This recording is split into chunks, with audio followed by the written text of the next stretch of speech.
One thing had to happen of the seven immediately, or of the others could not fall in line, and that is that Israel, the Jews, had to become a nation and take possession of Jerusalem. Here we see it, the Palestinian post-state of Israel is born.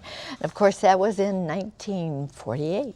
What happened what happened in 1967? Well, there you see, they possessed Jerusalem. That is the Defense Minister Moshe Dayan. And again, you see the Six-Day War, 1967, they took Jerusalem. The EU pushes Mideast talks and says no alternative to negotiated deal. In other words, we are going to take Jerusalem. The EU ministers Jerusalem to be joint capital of Israel and the Palestinian state. And Jerusalem cannot be capital of a state called Israel. Well, why did the Jews have to have a nation called Israel and have to control Jerusalem before the coming of the Lord? The Bible said they would.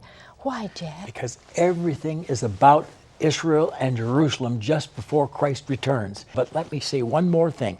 Oh, Rexella, this is wonderful. This is beautiful. It says 70 weeks are determined upon thy people, Israel, and thy holy city, Jerusalem. No doubt about it. And when we find a week there, it is one Shabua in Hebrew and one Heptad in Greek, and that means that a week, a Shabua, a Heptad, is 7 years.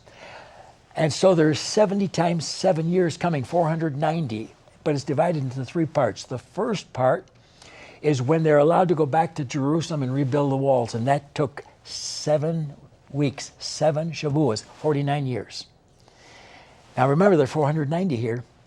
And the second thing is that Messiah, from that hour on, will arrive in Jerusalem to die after another 434 years, and he came and died right on the day on Calvary's cross. Oh, and now we have 483 years past. There's only one 7-year period left, and that's the great tribulation hour, when it's the time of Jacob's trouble, and Jacob is Israel, Jeremiah 30 verse 7. So that's why there had to be an Israel, and they had to be in control of Jerusalem, because everything centers around it.